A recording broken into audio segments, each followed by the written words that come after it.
그 다음 계속 보겠습니다. 자, 문제 12번 보시면 국토개혁법엔 용도적 지정 절차 특례에 관한 설명 중 가장 빠르게 설명이 나와서 물어봤습니다. 용도적 지정 절차 그러면 자, 용도전 아까 우리가 도시군 관리계획 위반 결정 절차를 통해서 용도적이 지정돼야 되죠. 근데 특례에 관한 내용입니다. 특례면 우리가 어때요? 결정의 특례와 결정 고시의 특례가 있죠. 그러면 결정의 특례는 결정 단계까지 생략되고 고시는 해야 되고요. 결정 고시의 특례는 결정 고시가 완전히 생략된다고 그랬죠. 자, 그러면 바르게 설명이 나와서 1번 공유수의 매립 목적이 인접적의 용도적 내용과 뭐 할 때? 동일한 때는 공사 언제부터? 착수일로부터 아니고 준공인가일로부터입니다. 준공인가일로부터 인접한 지역과 동일한 용도지로 뭐 한 걸로 본다? 지정된 것으로 보죠. 지정 고시된 것으로 보지 않습니다. 이때 고시는 누가 한다고 그랬죠? 고시는 누가 한다? 6개 지역장이 합니다. 6개 지역장이. 다시 한번요. 공유수면 매립 목적이 인접하고 있는 용도지 내용과 동일하면 언제부터? 준공인가일로부터. 무슨 조로? 그 인접한 용도지역과 같은 용도지로 지정된 것으로 본다고요. 그리고 고시는 한데 그 고시는 누가 한다? 6개 지역장이 합니다.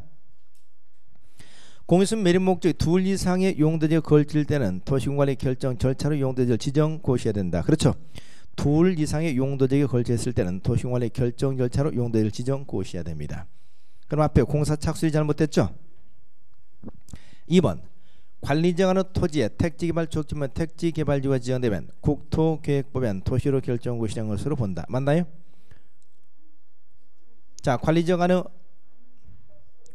토지에다가 뭐가 지정되면 택지개발지구가 지정되면 도시로 결정 고시로 본다. 맞아요, 틀려요? 자, 여러분 택지개발지구가 지정되면 그 지역은 무슨 지역이든 간에 전부 다 도시적 간주가 돼요. 그 지역이 농림지역이든 관리지역이든 어떤 지역이든 택지개발지구가 지정되면 그 지역은 무조건 도시적 결정고시가 간주된다고요. 자, 좋습니다. 3번 산업입지 및 개발하는 법률에서 국가산업단지가 지정되면 도시적으로, 농공단지가 지정되면 관리적으로 결정고시로 본다. 맞나요? 자, 국가산업단지, 일반산업단지, 도시첨단산업단지가 지정되면 도시적 결정고시가 간주됩니다. 단 농공단지가 지정됐을 때는 아무것도 결정고시가 간주되지 않습니다. 그래서 국가산업단지, 일반산업단지, 도시첨단산업단지가 지정되면 무슨 조로? 도시적으로 결정고시가 간주된다. 단 농공단지가 지정됐을 때는 아무것도 간주가 되지 않습니다. 4번 어촌어항법엔 어항구역, 항만법엔 항만구역으로서 관리지역에 연접하고 있는 공유수면은 관리적으로 결정고시된 것으로 본다. 맞나요? 자, 항만구역이나 어항구역으로서 도시지역에 연접한 공유수면은 도시적 결정고시가 간주되죠. 그러나 관리지역에 연접하고 있다서 관리지역의 결정고시가 간주된 것은 아닙니다. 아니에요. 5번 관리지역 내 산림에 대해서 산지관리법엔 지정된 보전산지는 농림지로 결정고시된 것으로 본다. 맞나요? 자, 보세요. 자, 관리지역 안의 농지에 농업진흥지역이 지정되면 관리지역은 무슨 조로? 농림지로 결정고시가 간주됩니다. 반드시 앞에 관리지역 안에 전제가 붙어야 돼. 관리지역 안의 농지에 농업진흥지역이 지정되면 농림지로 결정고시가 간주되고요. 관리지역 안의 산지에 뭐가 지정되면? 보전산지가 지정되면 무슨 조로? 농림지역 또는 자연환경보전지로 결정고시된 것을 본다. 농림지역 또는 자연환경보전으로 결정고시가 간주됩니다. 근데 이는 관리지역 내 산림에 보전산지가 지정되면 농림지역으로 결정고시된 것을 본다고 그랬죠. 농림지역으로 결정고시가 간주되는 경우도 있다 그랬으면 좋았어요. 근데 농림지역으로 결정고시를 본다, 딱 이렇게 단언할 수가 없죠. 자, 그래서 바르게 설명했을 몇 번? 2번이었습니다. 택지개발지구가 지정되면 무조건 그 지역은 무슨 지역? 도시적 간주됩니다. 그러나 농업진흥지역이 지정되면 무조건 농림지로 이렇게 얘기할 수 없다고요. 그때는 반드시 관리지역 안의 농지, 관리지역 안의 산지, 이런 조건이 반드시 붙어야 됩니다. 문제 13번 갑니다. 13번은 국토계획법에 용도지역 내 건축물 그 밖의 시설 용도, 종류, 규모 등의 제한에 관한 개별법을 적용받고 있는 경우죠. 자, 우리가 용도지역입니다. 용도지역 첫째, 용도 지역 내에서 지역 내 행위자 아니죠? 행위자. 여러분 용도지역이 총 몇 개가 있어요? 21개 용도지역이 따르죠. 21개 용도지역 지역 내 그 21개 용도지역 내에서 어떤 건축물을 건축할 수 있느냐 없느냐. 규제는 이건 뭐 한다? 원칙적으로 국토개법 시행령 별표라고 그랬죠. 국토개법 시행령 별표에서 행위자를 하게 됩니다. 그런데 행위자에서 특별히 뭘 두고 있어요? 특별 규정을 두고 있는 게 있죠. 특별 규정. 특별은 크게 우리가 세 가지 있었죠. 하나, 둘, 셋. 요거 꼭 기억하셔야 됩니다. 21개 용도지역 내에서 우리는 어떤 건축물을 건축할 수 있느냐 없느냐 궁금하거든. 국토개법 시행령 별표를 찾아봐라. 그런데 특별 규정 첫째 뭐죠? 농, 공, 단지잖아요. 농공단지 내에서 행위자는 어디서 한다? 산업 입지 및 개발에 관한 법률. 농공단지만 산업 입지 및 개발에 관한 법률 중요합니다. 두 번째 농림지역 그러죠? 농림지역 중 세 개 지역이 있죠? 하나, 둘, 셋. 첫째디 농업진흥지역. 농업진흥지역 내에서 행위자가 어디서 한다? 이건 농지법이고요. 농지법. 그 다음에 어디? 보전 산지는 무슨 법? 산지관리법이죠. 산지관리법이고 초지는 무슨 법? 초지법이다 이겁니다. 초지법. 세 가지. 농림지역 중 농업진흥지역은 농지법, 보전산지는 산지관리법, 초지는 초지법. 그 다음에 어디? 자연환경 보전지역이죠. 자연환경 보전지역 중 몇 개? 5개. 하나, 둘, 셋, 넷, 다섯. 이게 전부죠. 5개 저처리 적지 않겠습니다. 자연공원이죠. 자연공원은 무슨 법? 자연공원법. 자연공원은 자연공원법. 상수원보호구역 수도법. 상수도법이 아니면 수도법. 그 다음 지정문화재 천연기념물 보호구역 문화재보호법. 그 다음 네 번째 해양보호구역. 해양보호구역은 해양생태계 보전 및 관리에 관한 법률. 해양생태계 보전 및 관리에 관한 법률. 마지막 5번째 수산자원보호구역은 무슨 법? 수산업법이죠. 수산업법이 수산자원관리법으로 바뀌었죠. 수산업법이 아니고 수산자원관리법입니다. 다시 한번요. 자연환경 보전지역 중 5개. 자연공원 무슨 법? 자연공원법. 상수원보호구역 수도법. 지정문화재 천연기념물 보호구역 문화재보호법. 해양보호구역 해양생태계 보전 및 관리에 관한 법률. 해양생태계 보전 및 관리에 관한 법률. 그 다음에 수산자원보호구역 무슨 법? 수산자원관리법. 전에 수산업법이었죠. 수산업법이 수산자원관리법으로 바뀌었다는 거 요거 잘 이해하시기 바랍니다.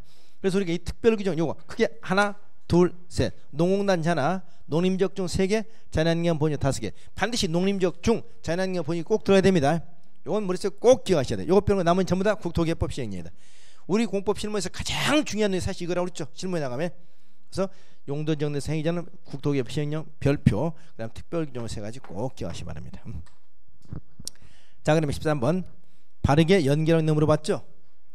일반 산업단지, 농공단지는 산업 입지 및 개발하는 법률이다. 맞나요? 농공단지만 산업 입지 및 개발하는 법률이죠. 일반 산업단지는 아까 지정되는 순간 뭐가 간주돼? 도시지역이 간주돼 버리죠.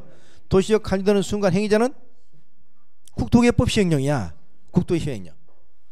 농업진흥지역은 농지법이다. 어때요? 언뜻 보면 맞죠? 틀렸습니다. 보세요. 여기 농림지역 중 농업진흥지역만 농지법이에요. 만약에 이게 농업진흥지역이 자연환경 보전지역이 있었다. 자연환경 보전지역이 있으면 자연환경 보전지역 내 행위자는 국토개법 시행령을 적용한다고요. 예? 보세요. 이게 농림지역이에요. 농림지역. 여기 뭐야? 자연환경 보전지역이야. 자연환경 보전지역. 농림지역에 여기 뭐가 있었다? 농업 진흥지역이 있었어. 그럼 여기는 무슨 법? 농지법을 적용하죠. 그런데 자연환경 보전 여기가 농업 진흥지역이 있었다. 둘 다 개발이 안 된 적이 있을 수 있잖아요. 그럼 이는 무슨 법? 국토개법 시행령이라니까요. 그렇죠? 농림지역 안에 보전 산지가 있었다. 보전 산지. 그럼 무슨 빼기는? 산지관리법이죠. 그런데 자연환경 보호전에 보전 산지가 있었다. 보전 산지. 그럼 무슨 법? 국토개법 시행령이라니까. 그렇죠? 반드시 이렇게 농림지역 중 그다음에 자연환경 보전 이걸 꼭 얘기하셔야 됩니다. 그다음에 택지개발지구는 택지개발촉진법 어때요? 틀렸습니다. 왜 아까 택지개발지구가 지정된 순간 또 무슨 지역 간주돼? 도시지역 간주돼. 국토개법 시행령. 자연환경 보호전 수산자원보호구역 무슨 법? 수산업법이 아니고 수산자원관리법으로 바뀌었죠. 수산자원관리법. 농림지자는 보전산지 무슨 법? 산지관리법 5번 좋잖아요. 그렇죠? 그러니까 이걸 정확하게 행정을 머릿속에 기억하고 있지 않으면 딱 보는 순간 다 맞는 것 같아. 그렇죠? 아, 택지발지구 택지발촉진법, 농업진jo 농지법, 아 좋네. 그렇죠? 다 맞는 틈 느껴. 그래서 용도 지역 내 행위자는 이 공식을 머릿속에 꼭 기억을 하셔야 돼. 용도 지역 내 행위자는 국토개법 시행령 별표인데 단 특별 규정 3개 있었다. 농업단지, 농림지역 중 3개, 자연환경 보전 5개를 머릿속에 꼭 기억하시라고요. 자, 확실하게 정리하면 틀린다. 그래서 정답자 있으면 몇 번? 5번 정답 되죠.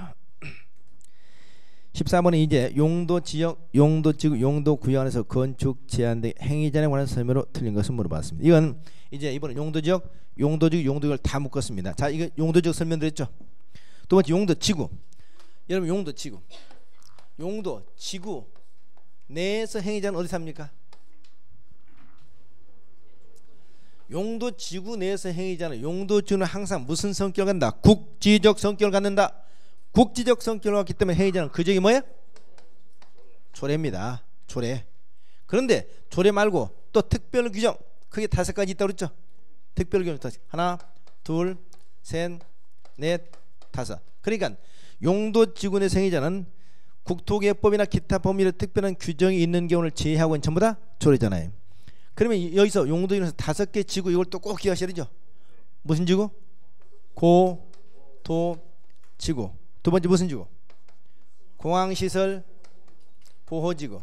세 번째 취락지구. 네 번째 개발진흥지구. 5번째 방화지구. 그렇죠? 방화. 이 5개 지구만 특별 규정을 두고 있잖아요. 그럼 나오면 거의 이 문제만 나오죠. 나오면 이제 뭐가 나올지 아셔야 돼. 여기서 나오면 이게 나오고, 그렇죠? 여기 나오고, 나오면 이게 나온다. 먼저 고도지구. 고도지구에서 건축물의 높이는 뭘로 제한한다? 도시군 관리 계획. 자, 최고고도지구. 최고고도지구 높게 건축해라, 낮게 건축해라? 높게 낮게. 최고고도지구. 자, 최고고도는 최고 높이를 정하는 거야. 낮게 건축해야 되죠. 그러니까 초과하면 안 돼. 자, 그래서 도시 군 관리 계획에 제한하는 높이를 초과해서 건축할 수 없다. 이게 최고고도지구입니다. 도시군 관리 계획입니다. 도시군 계획 조례라 그러면 절대 안 돼요. 도시군 관리 계획, 도시군 관리 계획이 정하는 높이를 초과해서 건축할 수 없다. 최고고도지구. 미달해서 건축할 수 없는 최저고도지구. 그러니까 고도지구 우리 시험에서 3번이나 나왔는데 무려 고도지구 나오면 정답은 둘 중에 하나야. 도시군 관리 계획을 도시군 계획 조례로 바꿔놓든가 아니면 초과하고 미달을 바꾼다고 그랬죠. 보세요. 최고고도지구는 도시군 관리 계획이 정하는 높이를 미달에 건축할 수 없다. 틀렸죠? 미달이 아니고 초과. 그렇죠? 아니면 도시계획 조례가 정하는 높이 이렇게 나온다고요. 그래서 요것만 기하시고 시설보지구 몇 개 있죠? 시설보지구가 4개 있죠. 그 중에서 공항시설보지구 있죠. 공항시설보호지구 내에서 행위자인 만큼 한다. 항공법. 나머지는 전부 조례입니다. 조례. 취락지구 있죠. 자, 특히 취락지구 출제하셔야 됩니다. 자연취락지구, 집단취락지구 있죠. 자연취락지구는 어디다 지정하는 거야? 도시지역 가운데 녹지지역과 비도시지역이 지정되죠. 그러면 자연취락지구가 지정됐을 때 행위자는 어디 산다? 국토개법 시행령. 그래서 자연취락지구가 출제가 자주 돼. 왜? 국토개법 시행령에서 직접 하기 때문에. 작년에도 자연취락지구 나왔죠. 자연취락지구 행위에서는 국토개법 시행령입니다. 그러면 집단취락지구는 개특법과 개특법 시행령이죠. 개특법과 개특법 시행령. 그다음 개발진흥지구 이거 자주 나오죠. 개발진흥지구가 지정되면 행위자는 어디 삽니까? 이 개발진흥지구 위에 지구단위 계획이 지정됐으면 지구단위 계획에 의하고 지구단위 계획이 지정되지 않았으면 개발계획이 하고 그 개발계획도 없으면 조례잖아요. 그래서 자, 지구 단위 계획 또는 개발 계획에 의하되, 지구 단위 계획 또는 개발 계획에 지구 단위 계획이나 개발 계획 수립되기 전까지는 조례화한다. 이렇게 나와야 되는데 꼭 출제는 뭐라고 나와? 개발진흥지구 내에서 행위자는 개발 계획이 한다. 개발 계획한다. 이렇게 나오죠. 그러면 틀리는 거죠. 지구 단위 있으면 지구 단위 우선이니까 반드시. 그다음 방화지구 항공 뭐 방화지구 행위에서 무슨 법? 건축법이죠. 건축법. 자, 요거 5가지. 요것만 기하시면 됩니다. 그다음 용도 구역이죠. 용도 구역은 총 몇 개가 있다고요? 아까 5개가 있었죠. 그죠? 그럼 용도 구역 내에서 행위자는 아까 뭐다? 법 플러스 시행령이죠. 자, 개발 제한 구역 개특법 플러스 시행령, 수산자원 보호구역 수산자원 관리법 플러스 시행령, 도시 자연공원경 도녹법 플러스 시행령. 그죠? 전부 이렇게 법 플러스 시행령, 법 플러스 시행령인데 입지규제 최소 구역 있죠. 입지규제 최소 구역만 뭐 한다? 입지규제 최소 구역 계획에 의한다. 계획이 의한다. 요것만 기억하시고, 그 다음 하나, 이 용도 구역 중에서 실제 시험에 출제되는 것은 무슨 구역밖에 없다고 그랬어요? 시가마 조정구역. 왜? 시가마 조정구역에서 행위자는 어디 사니까? 국토개법 플러스 시행령. 자, 그러니까 보세요. 용도 지구 중에서 출제가 가장 유리시되는 것은 자연취락지구야. 왜? 국토개법 시행령에서 직접 하니까. 용도 구역 중에서 뭐예요? 시가마 조정구역입니다. 그렇죠? 나머지는 행위자는 어디서 하고 있다, 이것만 기억하시면 돼. 그렇죠? 그래서 용도구역 법 플러스 시행령, 시가마 조정구역 국토개법 플러스 시행령, 단 입지규제 최소구역 입지규제 최소 구역 계획. 여기 용도지구 조례 전부 다 특별법. 단 여기서 취락지구가 출제해야 된다. 용도 지역, 그렇죠? 지역, 지구, 구역. 요건 우리 공부에서 가장 중요한 내용이니까 이건 절대 잊어버리시면 안 돼요. 자, 같이 묶었습니다. 틀린 거 1번. 용도 지역 내에서 건축 제한 등 행위자는 원칙적으로 국토계획법 시행령에 의한다. 좋죠? 원칙적으로. 2번. 용도지구 내에서 행위자는 국토계획법 및 기타 법률 규정에 의한 경우를 제외하고는 특별시황시 특별자치시 특별자치도 시군 도시군계획 조례에 의한다. 정확하죠? 요겁니다. 이거 특별 규정을 두고 있는 경우를 빼놓고 조례. 3번. 개발단계역 안에서 행위자는 개발단계 지정 및 관리관 특별조치 법과 시행령에 의하죠. 좋아요. 입지규제 최소 구역 안에서 건축된 행위자는 입지규제 최소 구역 계획에 의한다. 좋죠. 이거 하나만 법이 아닙니다. 요 올해 신설령 유의하시고. 4번. 시가마 조정구역 나왔죠. 시가마 조정에서 행위자는 국토계획 법과 시행령에 의하죠. 그렇죠? 그러면 자, 여러분 시가마 조정구역 하면 어디를 또 떠올리라고 상상? 영종도, 송도 외곽지에 있는 영종도의 지면지 2002년부터 시가마 조정구역이 지정됐다고 그랬죠. 그러면 시가마 조정구역 영종도를 머릿속에 딱 떠올리셔야 됩니다. 그러면 영종도 내에서 어떤 행위를 할 수 있다 없다는 것은 어디 나와 있다고? 국토계획법 시행령에 나와 있죠. 근데 뭐로 나와 있냐? 이렇게 나와 있습니다. 두 가지로. 그 안에서 할 수 있는 행위는 첫째, 도시군 계획사업과 도시군 계획사업이 아닌 일반 개발행위 둘로 나눴죠. 그렇죠? 자, 시가마 조정구역에서 도시군 계획사업은 시행할 수 있다 없다? 여러분 도시군 계획사업은 도시군 계획 시설사업, 도시개발사업, 도시정비사업이죠. 이런 사업을 그 안에서 시행할 수 있느냐 하는 거죠. 원칙은 안 되죠. 왜? 지금 현재 송도의 신도시가 개발되고 있잖아요. 도시개발사업을 시행하고 있어. 이 사업이 끝날 때까지 개발을 유보시킨 거잖아. 그러니까 영종도에서는 원칙적으로 도시군 계획사업은 안 됩니다. 다만 뭐라고 돼 있죠? 대통령령이 정하는 사업의 하나에 가능한데 대통령령은 이렇게 규정하고 있죠. 시가마 조정구역에서 국방상 공익상 사업 시행이 불가피해서 누가? 관계 중앙행정기관의 장에 요청했고 누가? 국토교통부 장관이 판단해서 시가마 조정구역 지정 목적 달성에 지장이 없다고 인정하는 사업이 하나에 가능하다. 하나에 가능하다. 원칙은 안 되는데 국방상 공익상 불가피한 경우 누가 요청한다? 관계 중앙행정기관의 장 요청. 누가 인정하는 거? 국토교통부가 인정하는 사업은 가능하다. 이렇게 돼 있다고요. 그러니까 시가마 조정구역에서 도시군에서 일체금이 된다? 땡. 허용된다? 땡. 허가를 받아서 가능하다? 땡. 절대 허가 없다고 그랬죠. 자, 이겁니다. 그럼 거기 보시면 도시군 계획사업은 대통령령이 정하는 행위 하나요. 특별시장 화시장 특별자치시장 특별자치시장으로서 허가를 받아 시행할 수 있다. 자, 여러분 도시군 계획사업은 절대 허가 받은 얘기 없죠. 허가를 받는 게 아니고 대통령령이 정하는 사업이 하나요. 아까 불가피한 경우 누구 요청으로? 국토교통부 장관의 관계중앙행정기관의 장의 요청. 누가 인정하는 사업? 국토교통부가 인정하는 사업은 가능하다. 이렇게 나왔어야 됩니다. 5번 자연취락지구 안에서 행위자는 국토개법 시행령. 집단취락지구 안에서 행위자는 개발단계 지점에 관련 특별조치법과 시행령. 좋죠. 자연취락지구 국토개법 시행령, 집단취락지구는 개특법과 개특법 시행령이 합니다. 여러분 자연취락지구에서 건물의 층수를 몇 층까지 건축할 수 있겠나요? 4층까지밖에 안 되겠네. 왜? 자연취락지구는 도시적 가운데 녹지적, 비도시적, 관리, 농림, 자연환경 보호전제나 원래 농림지역과 자연환경 보호전 개발이 안 되죠. 녹지적과 관리지역은 4층이 하죠. 그래서 자연취락지구는 건물의 층수를 4층 이하로밖에 건축할 수가 없습니다. 자, 그래서 틀린 것은 정답 4번 되겠네요. 그래서 1번은 용도 지역, 2번은 용도 지구, 3번은 용도 구역, 그 다음에 용도 구역, 4번은 시가와 조정구역. 시가와 조정구역 요거 좀 잘 이해하시고, 5번은 취락지구 중에서 자연취락지구, 그 다음에 집단취락지구 얘기했습니다. 문제 15번 갑니다. 그래서 작년 시험에서는 자연취락지구 내에서 건축할 수 있는 건축물이 아닌 거 이게 나왔었죠. 정신병원 나왔었잖아요. 자연취락지구에서 건축할 수 있는 건축물 종류가 아닌 거 정신병원 작년에 나왔던 문제.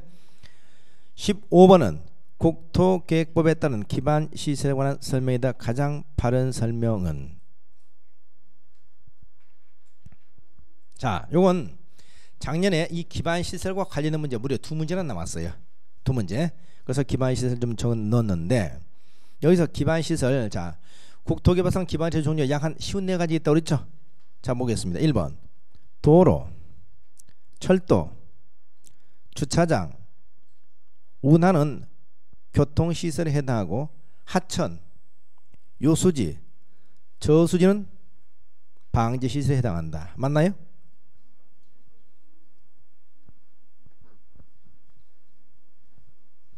도로, 철도, 주차장, 운하 특히 교통시설이죠. 교통시설, 또 우리가 자동차 운전학원 있죠. 자동 운전학원도 교통시설입니다. 도로, 철도, 주차장, 교통시설. 운하가 교통시설이야. 그 다음에 자동차 운전학원 교통시설이라고요. 운하는 교통시설인데 하천은 무슨 시설이야? 방제시설이야. 하천. 유수지, 저수지 있죠. 방제시설입니다. 나머지 방제시설은 뒤에 다 방자 들어가시죠. 사방설비, 방수설비, 무슨 뭐 방방방 들어가는 것들. 따라서 유수지, 저수지, 하천은 방제시설. 1번 좋습니다. 2번 광장, 공원, 녹지, 공개공지, 유원지는 도시공간시설에 해당한다. 맞나요? 네? 쉽지 않을 거예요 이거니. 자, 여러분 도시공간시설은 딱 5개밖에 없어. 도시공간을 이용하는 시설은 딱 5개밖에 없기 때문에 출제 가능성이 대단히 커요. 그러면 공간시설, 광장 있죠. 두 번째 공원이 있죠. 이 공원이 무슨 공원이야? 도시공원이야. 도시공원. 녹지 있죠. 이 녹지가 뭐야? 시설 녹지야. 경관 녹지, 완충 녹지 있죠. 이게 시설 녹지. 그 다음에 유원지 있죠. 네 번째 공개공지 맞나요? 공개공지가 아니고 공공공지입니다. 공공공지. 여러분 공개공지하고 반드시 해야 돼요. 공개공지하고 그 다음에 공공지, 이건 분명히 달라요. 구별할 수 있겠나요? 네? 우선 공공공지는, 이건 공공공지는 뭐 일종이야? 기반시설 일종이야. 공공공지하면 어디를 떠올려? 우리 항상 한강 고수부지 같은 데 떠올려. 한강 고수부지에 공공공지라고 그래. 이건 국공유지야. 국공유지. 자, 공개공지는, 자, 이건 우리 국토기법에서 나온 거죠. 우리 국기법. 공개공지 무슨 법? 건축법에서 나온 거예요. 이건 기반 시설이, 이건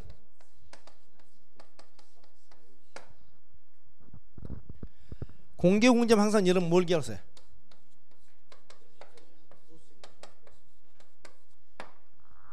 대지면적 몇 프로? 10%. 대지면적 10% 범위에서 공개 공제를 확보해 두고 휴식 공간 마련해 두라 이거죠. 이게 공개 공제야. 그러니까 공개 공제는 개인의 땅에다가 사람들이 많이 모이는 지역에서 사람들이 많이 모이는 건축물일 때 건축물만 빼곡하게 건축해놓으면 사람들 짜증난다고 그랬죠. 그러니까 휴식 공간을 마련하고 거기다 어떻습니까? 벤치라든가 파고라 등을 설치해라. 이게 공개 공지. 그래서 공개 공지는 사유지입니다. 사유지. 기반 시설이 아니야. 그렇죠? 반면에 공공 공지는 기반 시설이야. 시설. 공원처럼 시설이라고요. 국공이자. 이건 국토기업법에서 나온 거죠. 그래서 이는 우리가 공개 공지가 아니고 공공 공지가 나왔어야 돼요. 공공 공지. 그럼 광장, 공원, 녹지, 공공 공지, 유원지는 도시공간 시설에 해당한다. 그랬으면 참 좋습니다.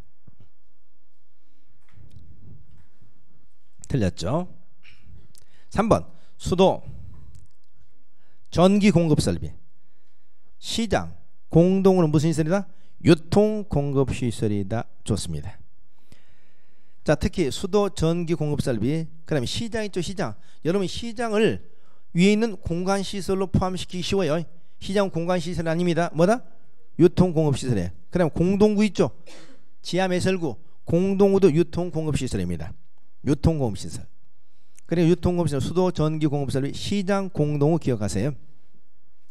4번 화장 시설 있죠. 공동 묘지 있죠. 봉안당, 봉안당 납골당이죠. 장례식장, 보건위생시설, 하수도, 폐차장은 환경기초시설이다. 맞나요? 맞아요? 화장시설, 공동묘지, 봉안당, 장례식장, 보건위생시설이죠. 화장시설, 공동묘지, 봉안당, 장례식장, 보건위생시설. 하수도하고 폐차장은 환경기초시설이다. 좋습니다. 환경기초시설 좋아요. 5번 공공공지, 저수지, 장례식장, 공원법 규정한 점용 허가 대상이 되는 공원 안의 기반시설은 도시군 관리계획 없이 설치 가능한 기반시설에 해당한다. 여러분 작년 우리가 여기서 두 문제 나왔다고 그랬는데 한 문제는 기반시설 종류 물어보는 문제였고 한 문제는 도시군 관리계획 없이 설치하는 시설 물어봤어요. 그래서 우리가 기반시설은 원칙적으로 도시군 관리를 결정하죠. 그런데 도시군 관리계획 없이 설치할 수 있는 경미한 시설이 있다 말이죠. 그게 뭐다 거기? 자, 공공공지. 그러니까 여기 아까 도시공간시설 중에서 무슨 시설? 공공공지 있죠. 그 다음에 우리가 저수지 있죠. 또 장례식장 있죠. 공원법 규정한 점유 허가 대상은 공원 안에 기반 시설 있죠. 이런 전부 다 도시군 관리계획 없이 설치하는 기반 시설에 해당된다. 좋습니다. 뭐도 폐차장도, 폐차장까지도, 폐차장도 도시군 관리계획 없이 설치할 수 있어요. 그래서 문제를 자 오류가 나왔으면 문제를 옳지 않은 걸로 수정하세요. 문제 옳지 않은 걸로, 옳지 않은 거. 그래서 옳지 않은 것이 정답 몇 번이다? 2번 되겠습니다. 옳지 않은 거. 자, 그래서 15문제도 잘 기합니다. 다시 한번 보면 도로, 철도, 주차장, 운하, 그 다음에 운전학원, 정비학원, 어디 속한다? 교통시설, 요수지, 하천, 저수지 무슨 시설? 방제시설입니다. 광장, 공원, 녹지, 공공공지, 유원지는 도시공간시설입니다. 수도, 전기, 시장, 공동, 유통공업시설, 화장시설, 공동묘지, 봉안당, 장례식장, 보건위생시설, 하수도, 폐차장 등은 환경기초시설입니다. 도시공간시설은 공공공지라든가 저수지, 장례식장, 그 다음에 공원법 규정한 점유허가 대상에는 공원 안의 기반시설, 또 폐차장 등은 도시군 관리계획 없이 설치하는 기반시설이다.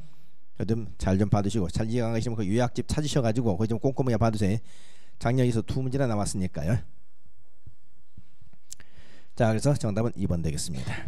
16번 다음 중 제1종 전용 주거지에서 허용될 수 있는 건축물에 해당되는 것을 물어봤습니다. 건축물 용도와 관련된 문제죠. 여러분 제1종 전용 주거지가 허용된다 그러면 거의 1종 근린생활시설 물어보는 거예요. 여러분 근린생활시설 중에서 1종 근린생활시설, 2종 근린생활시설 있죠? 이때 1종 근린생활시설과 2종 근린생활시설 구분하는 방법 아시죠? 자, 근린생활시설 중에서 2종 근생, 2종 근린생활시설은 냄새가 나거나 소음이 나는 것들은 보통 2종 근생이라고 그랬죠? 냄새가 나거나 소음이 나는 것은 2종입니다. 자, 냄새 나는 거 대표로 일반 음식점 냄새 나죠? 기원, 뽀얀 담배연기 냄새 나죠? 독서실 시끄럽죠? 2종입니다. 2종. 안마 시술소 2종이죠. 안마원은 1종, 안마 시술소는 2종이야. 500제곱미터 미만의 종교 집회장 공연장 시끄럽죠? 500제곱미터 미만의 종교 집회장 공연장 2종입니다. 500제곱미터 미만의 다중생활시설 2종이죠. 자, 다중생활시설이 500제곱미터 이상이면 뭐예요? 다중생활 고시원을 얘기하는 거죠. 다중생활시설 500제곱미터 미만이면 2종근생, 500제곱미터 이상이면 뭐다? 숙박시설. 단 중요한 것은 이 다중생활시설은 면적이 크든 작든 전부 다 무슨 시설군? 영업시설군이라는 거 꼭 기억하셔야 됩니다. 영업시설군. 다시 500제곱미터 미만의 공연장은 뭐예요? 500제곱미터 미만의 공연장은 2종 근생, 500제곱미터 이상은 문화 및 집회시설. 500제곱미터 미만의 종교집회장 2종 근생, 500제곱미터 이상은 종교시설입니다. 특히 올해 참도 500으로 통일시켰죠? 요거 잘 기억하셔야 됩니다. 그 다음 2종 근생 중에서 뭐가 있다? 동물병원 멍멍멍 지도되죠? 2종입니다. 동물병원 2종. 또 장의사 2종이죠. 장례식장은 따로 있고 장의사는 2종입니다. 장의사. 자, 그러면 여기서 보시면 일반 음식점, 독서실, 일반 음식점, 독서실 전부 다 2종 근생이죠. 2종 근생은 시끄럽거나 냄새가 나는 것이기 때문에 가장 쾌적 가정인 전용 주거지역은 안 되는 겁니다. 여러분 1종 근생하고 2종 근생의 차이점이 1종 근생은 모든 용도지역 안에서 가능하고요. 2종 근생은 어디만 안 된다? 전용 주거지역만 안 됩니다. 단 2종 중에서 딱 하나 있죠. 뭐? 종교집회장. 500점 때문에 종교집회장이 있잖아요. 500점 때문에 종교집회장은 모든 지역에서 다 가능해. 딱 하나. 새벽 5시에 종 치지 않는 조건으로 이거 교회 하나만 풀어줬다고 그랬죠. 자, 그럼 다시 정리합니다. 1종 근린생활시설은 모든 용도지에서 가능하다. 2종 근린생활시설은 어디만 안 된다? 전용 주거지역만 안 되고 나머지는 다 가능하다. 근데 2종 근생 중에서 전용 주거에서 가능한 게 딱 하나 있다. 500점 미만의 종교집회장. 이건 새벽 5시에 종 치지 않는 조건으로 요거 하나만 풀어줬다. 이렇게 얘기하세요. 자, 그러면 일반 음식점, 독서실 전부 다 2종이죠. 전용 주거지역 안 됩니다. 안마원 초등학교 어때요? 안마원은 1종이고 안마시술소는 2종입니다.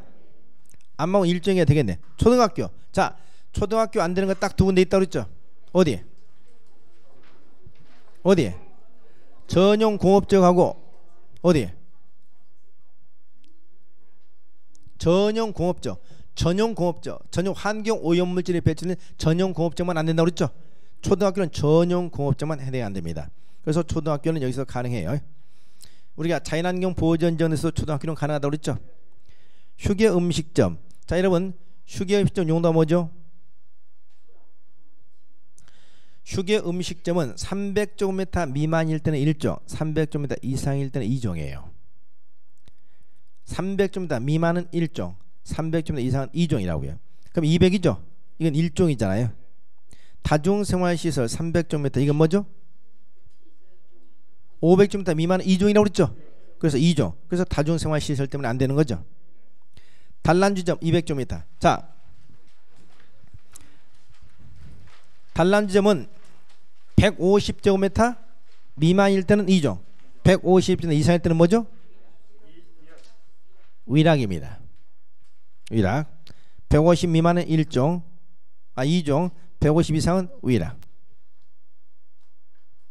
그 다음 아파트. 자, 여러분 아파트 우리가 아파트는 이제 우리가 건축할 수 있는 지역만 기억하자고 그랬죠. 아파트를 건축할 수 있는 지역. 아파트가 건축될 수 있다면 기본적으로 용도적은 무슨 지역이 된다? 도시지역이어야 됩니다. 관리, 농림, 자연환경 보존 안 되잖아요. 농림지역 자연환경 보존 개발이 안 되죠. 관리지역은 4층이 하잖아. 아파트는 기본 5층 이상이니까. 그렇죠? 그러니까 관리지역, 농림지역, 자연환경 보존은 기본적으로 아파트가 안 됩니다. 또 도시지역이라 하더라도 어디는 안 된다? 녹지지역 안 되지. 녹지역도 4층이 하니까. 그러면 앞으로 아파트가 건축하시면 도시지역 가운데 무슨 지역? 주거지역, 상업지역, 공업지역 셋 중에 하나야. 그러죠? 그런데 공업지역 가운데서도 어디는 안 돼? 전용 공업지역, 일반 공업지역 안 되죠? 가능한 것은 준공업지역만 가능합니다. 상업지역 중에 어디 안 돼? 중심 상업지역과 일반 중심 상업지역하고 유통 상업지역 안 되죠? 그럼 어디? 일반 상업지역하고 근린 상업지역만 가능합니다. 주거지역 가운데 1종 전용 안 되죠? 그래서 2종 전용 지역 가능하고, 그 다음에 2종, 3종 일반 주거지역 가능하고, 그 다음 어디? 준 주거지역 가능합니다. 그럼 앞으로 우리가 아파트가 건축되면 기본적으로 주거지역, 상업지역, 공업지역인데 공업지역 가운데 전용 공업지역과 일반 공업지역 안 돼. 공업지역 가운데 아파트 건축이 가능한 지는 준공업지역 하나밖에 안 됩니다. 상업지역 가운데 중심 상업지역 안 되고 유통 상업지역 안 되고 어디? 일반 상업지역, 근린 상업지역 하나입니다. 주거지역 가운데 1종은 빠지죠. 1종 전용, 1종 일반이 빠져. 그럼 어디? 2종 전용 주거지역, 2종 3종 일반 주거지역, 준주거지역 하나입니다. 그래서 아파트 건축이 가는 지 특히 중개 대상 많이 나오니까 잘 기억하세요. 그다음 종교 집회장 600제곱미터라고 그랬죠. 종교 집회장 600제곱미터 이건 뭐라고요? 종교시설. 공연장 400제곱미터라고 그랬죠. 400제곱 뭐죠? 2종 건생입니다. 2종 건생.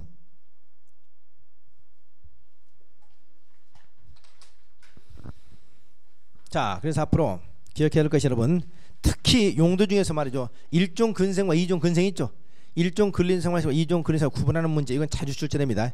또 가장 큰 차이점이 1종 근린생활에서는 모든 용도에서 하지만 2종 근린생활은 전용주어서 안 된다는 거 꼭 기억하세요.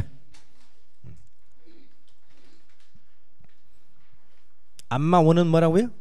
1종. 안마시술소는 2종.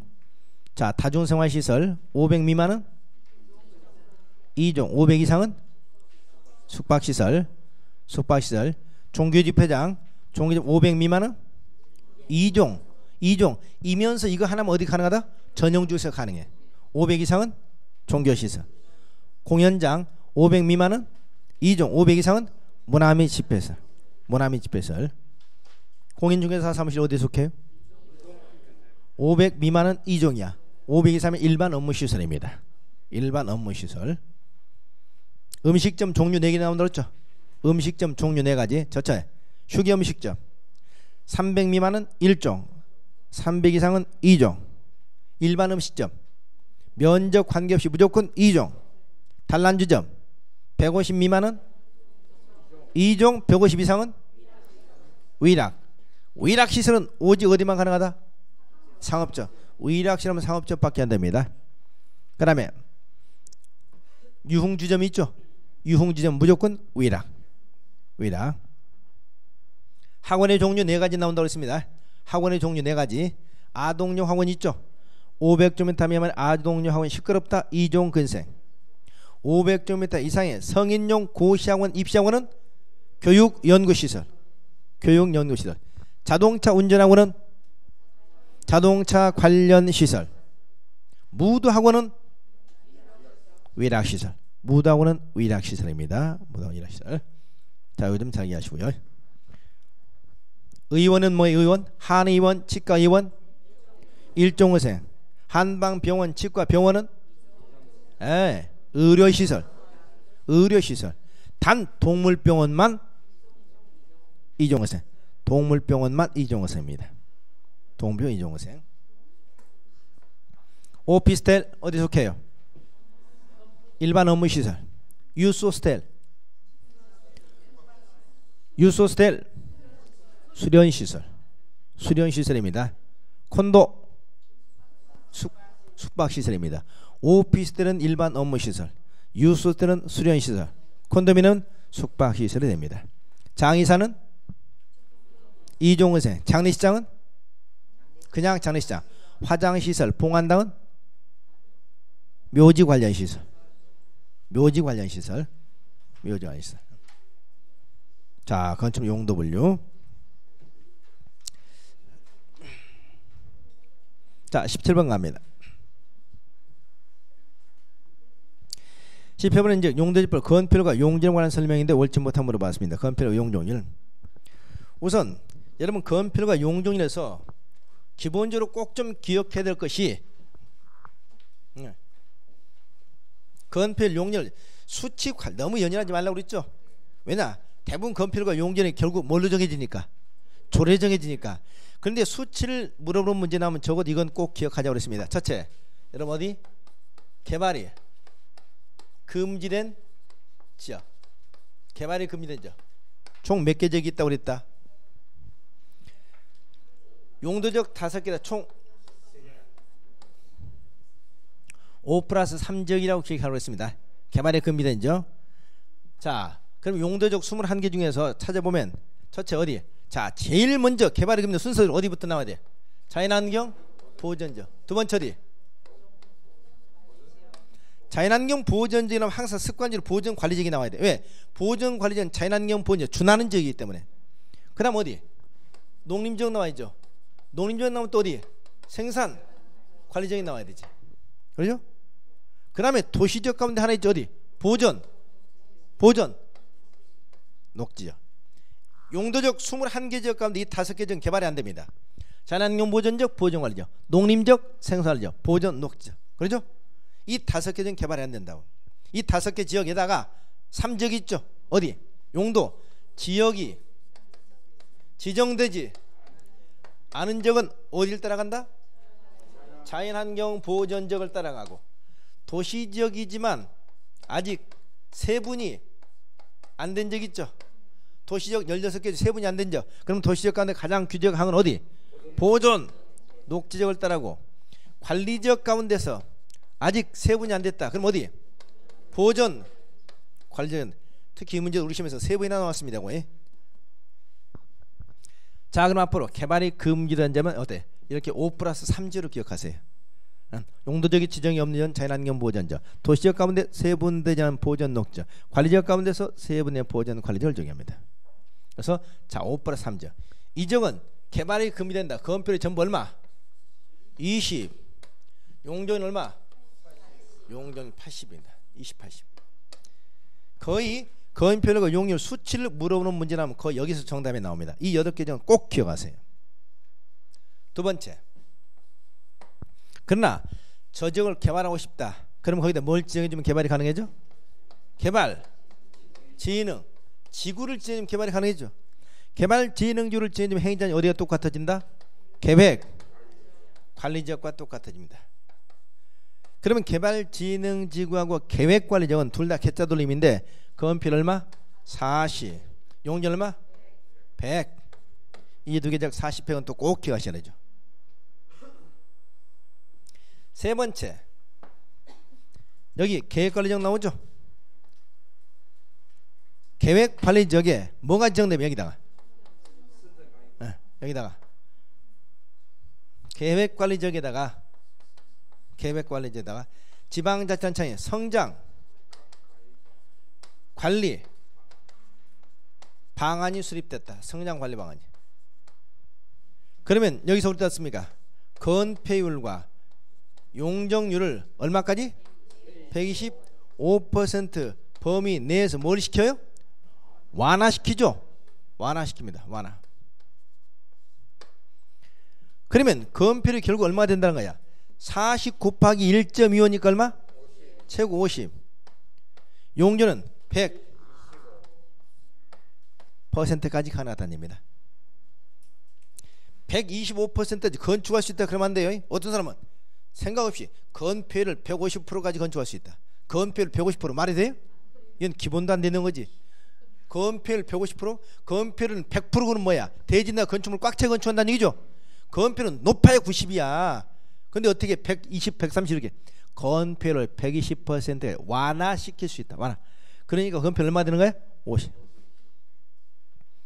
네 번째 얘기 하나 더. 여기 개발진흥지구 있죠. 개발진흥지구 또 계획관리지역이다. 뭘 지정할 수 있어요? 지구 단위 계획규율 정할 수 있죠. 그럼 여기서는 건폐율 몇 프로? 150%. 용적률 몇 퍼센트? 200% 범위 내에서 뭐 할 수 있다? 역시 또 완화시킬 수 있죠. 그러면 건폐율은 몇 프로가 되고 용적률이 몇 프로가 되냐? 건폐율은 40 곱하기 1.5니까 건폐율은 60. 용적률 얼마? 200이죠. 200. 자, 건폐율 용지 요건 꼭 기억하세요. 그러면 건폐율과 용적률 관련된 문제라면 거의 정답은 여기서 나옵니다. 특히 올해 새로 추가된 여기 성장 관리 방안이만 했으면 계획관리에서 건폐율은 125, 용지 125%가 완화시킬 수 있다는 거. 요건 그동안도 많이 나왔죠. 비도시적 여기 비도시적의 지구 단위 계획을 지정하게 되면 건폐율 몇 프로? 150%. 용적률은 200%까지 완화가 가능하죠. 완화 가능하다. 그래서 건폐율은 60, 용적률은 200%가 된다. 요거 됐죠? 요거 꼭 기억하시기 바랍니다. 그럼 17번 보겠습니다. 옳지 못한 것은 1번 자연환경 보전지역 농림지역 둘 다 개발이 금지되어 있네. 건폐율은 20, 용적률 80% 범위 내에서 뭐를 정한다? 도시군계획 조례가 하는 비율을 초과할 수 없다. 좋죠. 거의 28시까지 건축할 수 있다는 얘기 아니죠. 범위 내에서 조례가 정한다는 얘기잖아요. 2번 자연환경 보전지역 내 건폐 자연녹지지역이네. 자연녹지역 건폐율 얼마? 20, 20, 20, 20. 용적률 얼마? 100% 범위 내에서 조례. 좋죠. 건폐율은 20, 20, 20이고 용적률은 자연녹지역과 생산녹지역이 100이고 보전녹지역이 80이니까. 3번 3종 일반주거지 있죠. 건폐율 얼마? 자 보세요. 건폐율이 제1종 전용에서 50, 50이죠. 그 다음에 일반주지 60, 60, 60이 아니고 60, 60, 50이라는 거 이거 중요합니다. 50. 그래서 3종 일반주지 50. 용적률 얼마? 300 범위 내에서 조례가 정한다. 중요한 상태에 조례가 정한답니다. 계획관리지역과 개발진흥지역은 법령상 건폐율의 상한선이 얼마? 40. 용적률은 80이 아니고 100 이하이다. 40평이야. 그 다음 준주거지역 일반상업지역 근린상업지역 네 뭐가 지면 방화지구 방화지구 밑줄 건축물 주요 구조부와 외벽이 뭐 내화구조 내화구조 밑줄 일때는 건폐율 80% 이상 90% 범위에서 조례로 완화할 수 있다. 우리는 말이죠.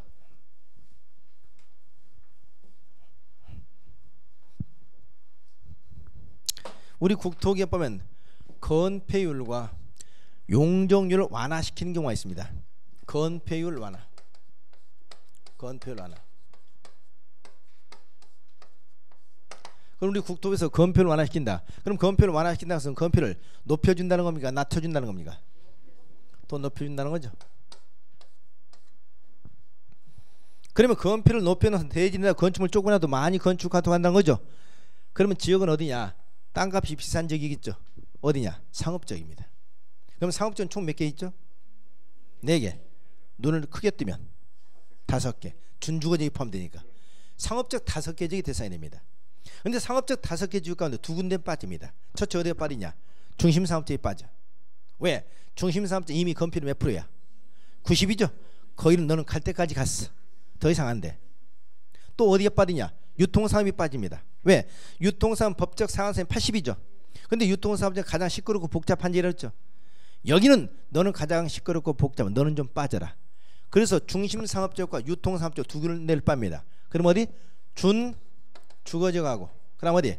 일반 상업지역하고 근린상업지역 3개 지역이 됩니다. 상업지역 5개 지역 가운데 중심상업지역과 어디? 유통상업지역을 뺍니다. 그런데 문제는 뭐냐? 여기에 건폐율을 높여주면 대지 내다 건축물을 더욱더 빼곡하게 건축한다는 얘기인데 문제는 뭐죠? 건축물이 빼곡하게 건축되면 화재가 발생했을 때 그만큼 어때요? 옆에 있는 건축물에 연소될 가능성이 더욱 높아져요. 여기에 대한 대책이 마련되어 있어야 돼. 그래서 뭐가 지정되어 있어야 돼? 방화지구가 이미 지정이 됐어야 돼. 그리고 마지막 대책, 화재가 발생해도 불에 잘 타지 않도록 건축물의 주요 구조부하고 외벽이 뭘로? 내화구조. 불에 타지 않는 내화구조. 그러면 건폐율 얼마? 80% 이상 90% 범위 내에서 뭐 할 수 있다? 완화시켜 줄 수 있습니다. 뭘로? 조례로. 무슨 말이냐? 여러분 준주거제 건폐율 얼마죠? 70. 일반 사업자 얼마? 80. 근린 사업자 얼마? 근린 사업자 70이죠. 법적 상한선이 이 범위 내에서 조례가 정해야 되잖아요. 그런데 이런 지역들이 방화지구가 이미 지정되어 있고 건축물의 주요 구조부와 외벽이 내화 구조로 되어 있다면, 자 준주거제 70이 아니고 얼마? 80 또는 뭐 85 또는 90까지. 여기도 80이 아니고 85, 90 이렇게 완화시켜 줄 수 있다는 얘기죠. 단 중심사업은 이미 90이니까 빠졌고 유통사업이 가장 시끄럽고 복잡하니까 빠졌다. 이게 건폐율 완화 규정입니다. 건폐율 완화 규정. 그래서 우리가 건폐율 완화 그러면 상업적 5개 지역 가운데 준주거제, 일반 사업적, 근린 사업적 뭐가 지정되어 있고 방화지가 지정되어 있고 건축물의 주요 구조와 내화 구조이면 80 이상 90 범위 내에서 뭘로? 조례 정한다. 원래는 70 이하 범위 내에서 80, 70 범위 내에서 조례가 정한되죠. 그래서 이걸 건폐율 완화 규정이라고 합니다. 완화 규정. 자, 그래서 옳지 못한 몇 번? 4번 되겠습니다. 4번.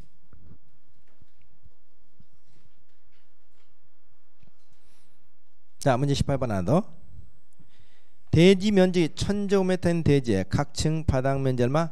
400제곱미터. 지하 1층, 지상 6층. 1층은 주차장이고 2층은 주민운동시설이다. 이때 건축물 용적률 얼마냐 물어봤습니다. 건축물 용적률.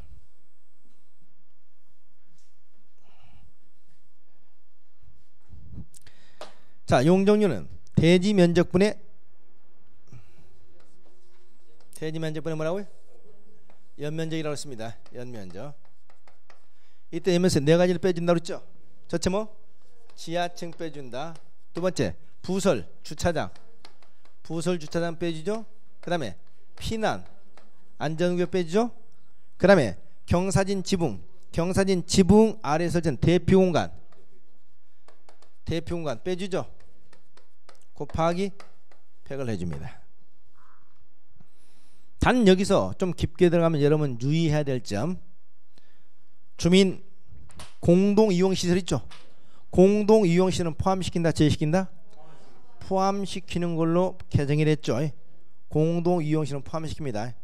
다만 공동이용시설 중에서 특별히 요거 좀 기억해야 할 것이 공동주택 있죠. 공동주택의 지상층에 설치되는 기계실, 전기실, 어린이 놀이터 이 부분은 제외된다는 특별 규정 두고 있다는 거 기억하셔야 됩니다.